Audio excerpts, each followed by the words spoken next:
सौभाग्य कोहिनूर श्रीमान संजय जैन, श्रीमती ममता जैन परिवार, ग्रेटर कैलाश, दिल्ली। सौभाग्य भक्त श्रीमान विजेंद्र जैन, श्रीमती निर्मल जैन परिवार, गुरुग्राम। सौभाग्य भक्त श्री मनीष गोधा, श्रीमती सपना गोधा, गोधा एस्टेट परिवार, इंदौर। सौभाग्य भक्त श्रीमती कुंती देवी जैन, श्री राजीव जैन, श्रीमती मीनाक्षी जैन, कावेरी जैन, उदय जैन, सिविल लाइंस परिवार, दिल्ली। सौभाग्य भक्त Shri Amit Jain, CA, Shrimati Anshul Jain, Anshika Jain, Anuttar Jain, green park परिवार, दिल्ली।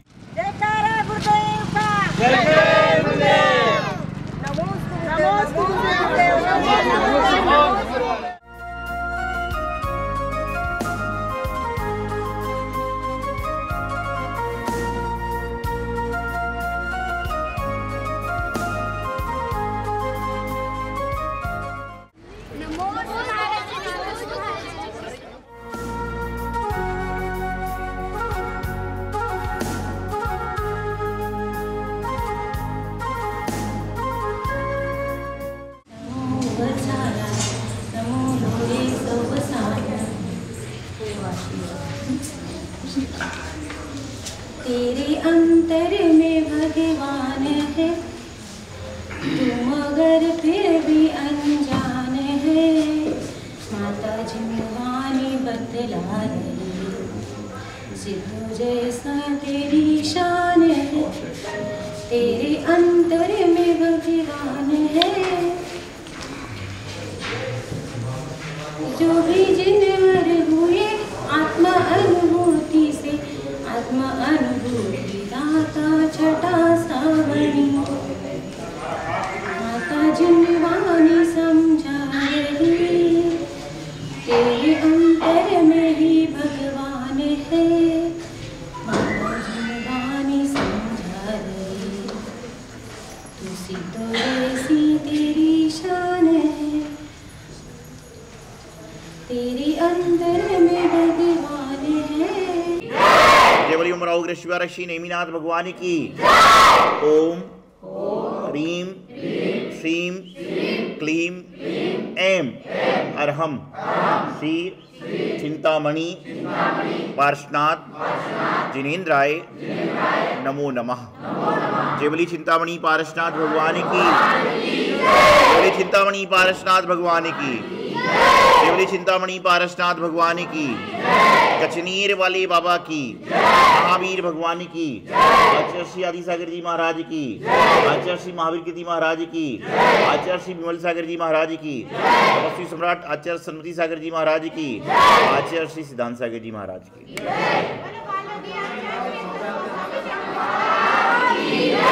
श्री क्षेत्र कचनेरी से विहार करते हुए आज धर्मनगरी डोन गांव में आना हुआ।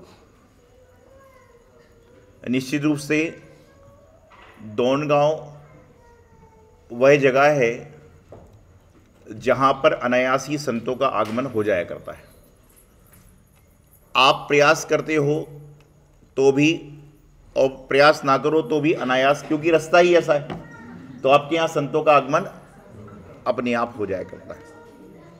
वैसे मुझे याद पड़ता है कि जब 2009 में हम कचनेरी से समेत शिखर जी की यात्रा पर जा रहे थे, उस समय भी संभवतः डोन गांव से आगे पीछे से निकले होंगे, ऐसा मुझे लगता है। तो आज डोन गांव जब मैं आ रहा था अभी संध्या काल के समय में, तो रास्ते में पेड़ भी थे, सूरज भी था, संध्या हुई तो चंद्रमा भी दिखने लग गया। और रास्ते में जब चलते हैं तो गाड़ी चलती हैं, आगे आगे चलता है। तो मैं जब चल रहा था तो एक ट्रक निकला और हर ट्रक के पीछे कुछ ना कुछ लिखा रहता है। अधिकतर ट्रकों के पीछे क्या लिखा रहता है? बुरी नज़र वाले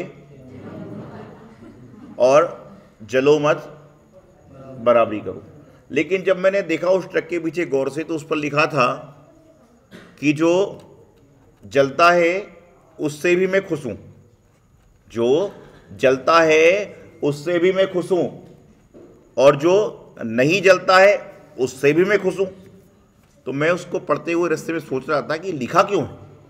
तो बाद में आया कि उसमें लिखा, दिमाग में मेरे अभी आए जो बता रहा हूँ, कि जो जलता है उससे भी खुश हूँ। मतलब कम से कम मुझे देखकर लोग जलते तो हैं, मुझे अंदर कुछ होगा जब तो लोग मुझसे जलते हैं। हर किसी से कोई जलता नहीं है, तो जो जलता है उससे भी मैं खुश हूँ, और जो नहीं जलता उससे मैं खुश हूँ। तो मैं सोचा कि यार जो जलता है उससे खुश हूँ तो बात समझ में आती है, लेकिन जो नहीं जलता उससे खुश हूँ मतलब ये हुआ कि जो जलता है वही भी मुझे आगे बढ़ा रहा है, और जो नहीं जलता वह तो मेरे साथ में ही है। तो हर तरह से प्रसन्न रहने का प्रयास करना चाहिए। तो यही तो परमात्मा कहते हैं, यही तो आपको गुरुजन कहते हैं कि आप भी हमेशा जैसी स्थिति है उसमें प्रसन्न रहने का प्रयास करें।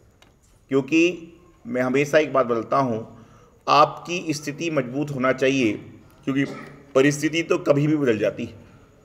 इंसान घर से छाता लेकर जाता है, क्यों? पानी आएगा तो खोल लूंगा, और यदि पानी नहीं आए तो रास्ते में उसको क्या लगता है, अरे छाता जबरदस्ती घर वालों ने दे दिया। और थोड़े आगे जाता है और मूसलाधार पानी आता है तो क्या सोचता है, अच्छा हुआ मैं छाता लेकर आ गया। तो कहने का तात्पर्य कि हर हाल में जियो। जिंदगी मिली है जीने के लिए, जिंदगी मिली है जीने के लिए। कोई उसे रो रो कर जी रहा है और कोई प्रसन्न होकर जी रहा है कि मुझे जिंदगी में जीने का परमात्मा ने अवसर तो दिया है। कुछ लोग इसलिए दुखी हैं कि उनके पास खाने को नहीं, और कुछ लोग इसलिए दुखी हैं कि पड़ोसी के पास खाने को बहुत कुछ है। तो जिसके पास नहीं है वह रो रहा है तो बात समझ में आ रही है, लेकिन जो पड़ोसी के सामने खाना देख कर रो रहा है ये बात समझ में नहीं आती। वही तो कहा, जलो मत बराबरी करो। अरे जो जलता है वह भी लोगों के लिए फायदेमंद होता है, क्योंकि दीपक जब जलता है तो इंसान को प्रकाश मिलता है। तो तुम क्या दीपक से गए बीते हो? दीपक जलता है माचिस की काड़ी से तो दीपक लोगों को प्रकाश देता है, तो क्या इंसान दीपक से भी गया बीता है? अपने आप को पहचानने का प्रयास करो, अपने आप को जानने का प्रयास करो, अपने आप को समझने का प्रयास करो। और जो व्यक्ति अपने आप को जान लेता है उसको दुनिया से कोई मतलब रह ही नहीं जाता। क्यों? जब आप मंदिर में होते हो और घड़ी का कांटा जब 7:15 पर जाएगा तो इंसान को लगता है दुकान बंद करने का समय हो गया। महिलाओं को लगता है कि 7:30 बजे सीरियल आने वाला था। कौन सा? 7:30 बजे सीरियल आने वाला था, वह समय हो गया। और लेकिन जब मंदिर में होते हो तो 7:30 बजे सीरियल की बात आती है। इनको क्रिकेट मैच का 7:20 से क्रिकेट मैच चालू होने वाला था उसका ध्यान आता है। कोई कुछ ध्यान करता है कब? जब इंसान मंदिर में होता है। लेकिन इसके विपरीत जब इंसान 6 से 9 बजे की पिक्चर देखने जाता है जब, तो 7:30 बजे चाहे 7:15 बजे इंसान को कुछ याद ही नहीं होता। क्यों? क्योंकि सारा काम पहले अप टू डेट करके आ रखा है। 7:30 बजे दुकान ये बंद कर लेगा, बच्चे को खाना ये खिला देगा, ये कर देगा। क्योंकि 3 घंटे के शो में आपको कुछ भी याद नहीं रहता, मालूम सिर्फ पिक्चर याद आती है। तो वह 3 घंटे का शो नहीं है, बल्कि वह आपके जीवन की बहुत बड़ी घटना है। प्रत्येक इंसान 3 घंटे के शो में जी रहा है। प्रत्येक इंसान 3 घंटे के शो में जी रहा है। पहले आता है बचपन, उसके बाद में जवानी, उसके बाद में बुढ़ापा, और उसके बाद में आता है कौन? पहले आती है बचपन, दूसरी आती है जवानी, तीसरा आता है बुढ़ापा, उसके बाद में क्या आता है? हे भगवान मुझे उठा लेना। हर बूढ़ा इंसान महाराज के पास में जाकर कहता है कि हे भगवान मुझे उठा लेना। तो भगवान को सारे बुढ़े पसंद हैं। हर आदमी यही कहता है, भाई कभी जवानी में भी तो कहो हे भगवान मुझे ले चलना। आप लोग नाराज मत होना। बुढ़े से मतलब ये नहीं कि आपकी उम्र बुजुर्ग है। बुजुर्ग से अब तात्पर्य ऐसे मैंने बोल दिया कि भाई बुजुर्ग तो लोग आज बोले मुझे, अगले बार लोग मुझे घूर घूर के देखने लगे। तो मैंने तात्पर्य ये है कि जो सोच से बूढ़ा है, उम्र से बूढ़े से मतलब नहीं होती। जिसकी सोच बुजुर्ग हो गई है, जिसकी सोच पुरानी हो गई है, उसके लिए कहा जाता है। मैं आपको कह रहा हूं कि 3 पना मिलता है। एक मिलता है बचपन का, एक मिलता है जवानी का, और एक मिलता है बुढ़ापे का। और उसके बाद में कुछ नहीं मिलता, बल्कि तुमको भागना पड़ता है। इंसान का जीवन कितना है? यदि आप पंचम काल में इंसान के जीवन की बात पढ़ोगे तो अधिकतम आयु कितनी है पता है आपको? अधिकतम आयु कितनी है? तो कहते हैं 120 वर्ष। इस पंचम काल में इससे ज़्यादा कोई जी नहीं सकता। लेकिन 60 के बाद में कोई गारंटी नहीं है। तो एक बार मैं कहीं पढ़ रहा था कि क्या होगा, कैसे होगा, क्या नहीं होगा, तो मुझे ध्यान में आया कि इंसान के जीवन के 100 साल कैसे बीतते हैं। 10 साल की जब इंसान की उम्र होती है तो यह मुस्कुराने लगता है। 5-7 साल तक उसको समझ में नहीं आता कि मुस्कुराना कब है, रोना कब है। तो 10 साल की उम्र में क्या होता है, इंसान दावड़ा हो जाता है कि उसको मुस्कुराना आ जाता है। और 20 साल की उम्र में इंसान 20 साल की उम्र में इंसान कुछ कुछ मांगने भी लगता है घर वालों से कि मुझे ये दो, मुझे ये दो। तो कहते हैं 10 साल की उम्र में दाबड़ा और 20 साल में बाबला। बाबला समझते ना, बाबला हो गया बोलते हैं। और जब 30 साल की उम्र हो जाती है तो लगभग आदमी 30 साल की उम्र तक आदमी क्या हो जाता है, लगभग शादी के बंधन में बन जाता है। तो 10 में दाबड़ा, 20 में बाबड़ा, जब शादी के बंधन में बन जाता है तो क्या होता है, पत्नी फोन लगाकर कहती है कि टमाटर लेकर आना। पत्नी फोन लगाकर कहती है कि टमाटर लेकर आना, और गलती से तुम मटर लेकर पहुंच जाओ तो फिर क्या होता है। पत्नी ने फोन लगाकर कहा कि टमाटर लेकर आना, और गलती से तुम मटर लेकर आ जाओ तो क्या होगा, क्या होगा बताइए। आप लोग क्या करोगे यदि गलती से हो जाए तो क्या होता है, टमाटर और मटर तो एक तरफ रह जाएगा, अगले हो सकता है उस दिन शाम की सब्जी ना बने। तो क्या होता है, 30 साल की जब उम्र होती है तो इंसान तीखा हो जाता है, तीखा बोलना चालू कर देता है। तो 10वें दाबड़ा, 20वें बड़ा, 30वें तीखा हो जाता है। और 40 साल की उम्र में 1-2 बच्चों का जन्म हो जाता है, माता पिता की जिम्मेदारी आ जाती है। तो इंसान 40 में चोखा मतलब बोलते हैं चावल चोखा है, मतलब हो जाता है। और 50 साल की उम्र होती है इंसान की तो पूरा सारा कार्यक्रम संपन्न होने के बाद तो कहते हैं 50 में पाका, 10 में दाबड़ा, 20वें बाबड़ा, 30वें तीखा, 40 में चोखा, 50 में पाका। और 60 में इंसान थक जाता है, सहारा चाहिए पड़ता है। तो कहते हैं 60 में थाका, और 70 में इंसान की नींद बढ़ जाती है। 70 साल की उम्र में इंसान को नींद ज्यादा नहीं लगती, तो कहते हैं 70 में सूता रहता है। और यदि 80 साल की उम्र तक पहुंच गया तो पीने को क्या मांगता है, 80 साल की उम्र में पहुंच गया तो पीने को मांगता है लस्सी, कि 80 में लस्सी। और यदि 90 साल की उम्र में पहुंच गया तो पता नहीं लगता कि धोती कहां खुल रही है और दुपट्टा कहां जा रहा है। तो 90 में नागा होता है ना, धोती अलग जा रही है, दुपट्टा लग जा रहा है, पजामा लग जा रहा है, कुर्ता जा रहा है, पता ही चल रहा है। 10 में दाबड़ा, 20 में बाबड़ा, 30 में तीखा, 40 में चोखा, 50 में पाका, 60 में थाका, 70 में सूतो, 80 में लस्सी, और 90 में नागा। और यदि 100 तक पहुंच गया तो कहते हैं 100 में भागा, कि ये इंसान के जीवन की चित्रण होता है कि 10 से लेकर 100 साल की उम्र में इंसान पूरा जीवन इसी तरह निकाल देता है। तो अब आपको सोचना है कि आपके जीवन के कितने वर्ष निकल गए और कैसे निकल गए। मैं बता रहा था ना आपको, क्या हुआ, एक बार एक पत्नी ने अपने पति को फोन किया कि घर आ रहे हो तो आते आते क्या करना, टमाटर लेकर आना। और वह आदमी घर पहुंचा तो थैली में क्या थे, मटर। तो पत्नी बोली एक काम भी ठीक से नहीं कर सकते हो। अब आप लोग मुझसे मत पूछना कि महाराज जी आप तो बाल ब्रह्मचारी हो, आपको बातें कैसे मालूम है।